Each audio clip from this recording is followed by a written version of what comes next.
Nako po, Senador Jinggoy Estrada, ikukulong din, walang piyansa ang kaso.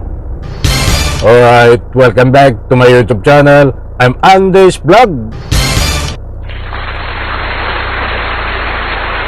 Mga kaibigan, ito ho, kapapasok pa lang na mainit na balita. Hindi ho nakalusot sa kanyang kaso na kinakaharap itong si Senador Jinggoy Estrada. Aba, ay wala pong piyansang kaso at ikukulong din. I-like muna natin ang video na ito kung nagustuhan nyo po. Please subscribe my YouTube channel. Sa wakas, mga kaibigan, yung naghihintay ho ng resulta kung mayroon pa o sino pa ang susunod na ikukulong na mga senador na sangkot sa pagnanakaw ng pera ng taong bayan. Naku, ay matindi ho ito. Sa bagay, nauna na dun ho itong si Bong Revilla, ang kanyang kaibigan, ay magkikita sa kulungan ho. Itong dalawang ito na magkakusa nung panahon ni Napoles, panahon ng PDAP scam. Ay ito rin po ay nakulong, subalit napawalan sala ho, mga kaibigan. At nakapagpiyansa rin to matagal sa kulungan dati.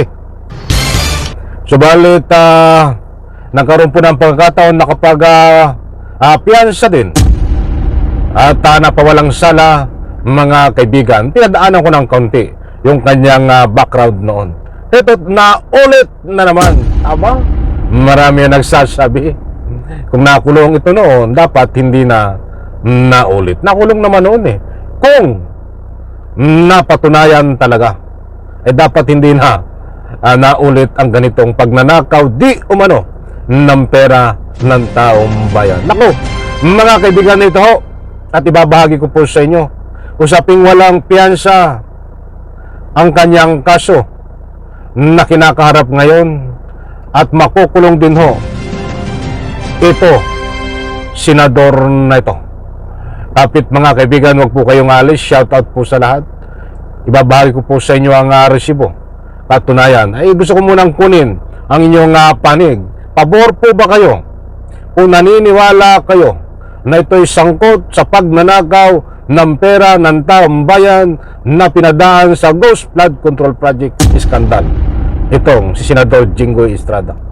Sa comment section, inanyayahan ko po kayong magbigay ng inyong public opinion. Karapatan nyo po yan. Ito, nako, ay matindi ho ito. Preliminary investigation. Bumulong na ang preliminary investigation ng Department of Justice sa reklamong plunder laban kay Senator Jinggoy Estrada. Kaugnay ito sa umano'y maanumalyang flood control projects. At live mula sa Maynila, may express report si Mon Gualvez. Mon, nagpakita ba dyan si Senator Estrada?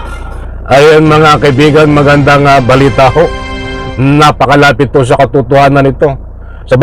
Sapagkat gumulong na. Pag sinabing gumulong na, ay ilang tulog na lang ho ito. Mga kaibigan, na yan ang mangyayari. Alamin po natin ang latest update na ito na gumulong na. Aba, ito ba si Senador Jinggoy Estrada ay gumulong habang pinuhuli ng mga kapulisan dahil ayaw magpahuli? Ganun ba, mga kaibigan? O ito po ang kabuuang istorya. Huwag niyo pong kaligtaang panoorin. Nako, magugulat kayo. Walang piyansa ang kaso na ito.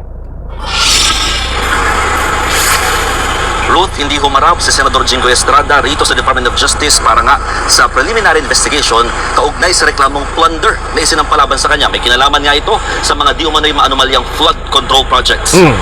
Tanging abogado lamang ng senador ang dumating dito sa DOJ para sa naturang preliminary investigation. Kaugnay yan sa umano'y bid reading o minanipulang bidding para sa mga inaprobahang flood control projects. Kasama rin sa mga respondents sa reklamo sina dating DPWH Secretary Manuel Bunuan, Yusek Catalina Cabral, dating Yusek Roberto Bernardo, Gerard Opulencia at Henry Alcantara. Ang wanag ni Prosecutor General Richard Anthony Fadulyon, hindi pa naman required na pumunta ang mga inireklamo.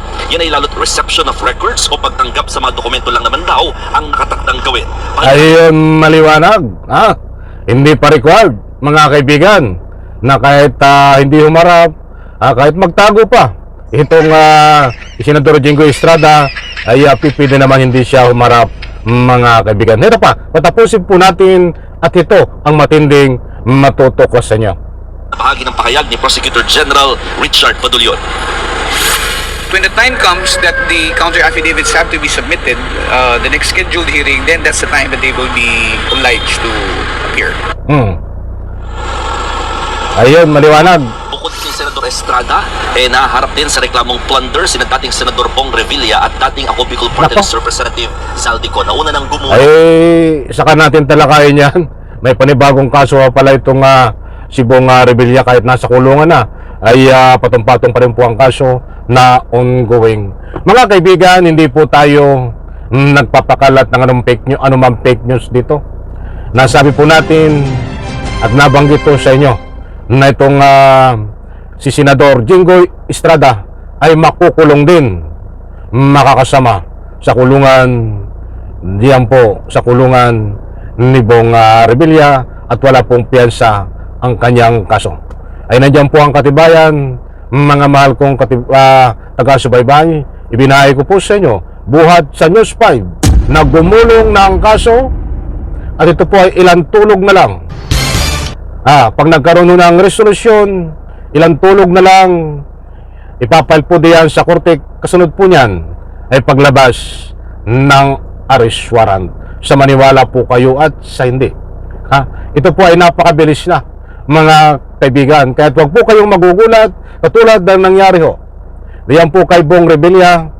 Pagkatapos po ng resolusyon ay pinail po agad at naglabas ng arrest warrant, kaya po siya ay nakulong. Kung ano ang sasapitin ngayon, kung ano ang sinapit ng kanyang kaibigan na si Bong Revilla, ay ganun din po ang mangyayari sa kanya, na walang piyansa ang kaso. Habang nililitis ang kaso, siya ho ay nandyan sa loob ng kulungan, walang pansamantalang kalayaan. Maliwanag po, mga mahal kong taga-subaybay, abangan po natin ito.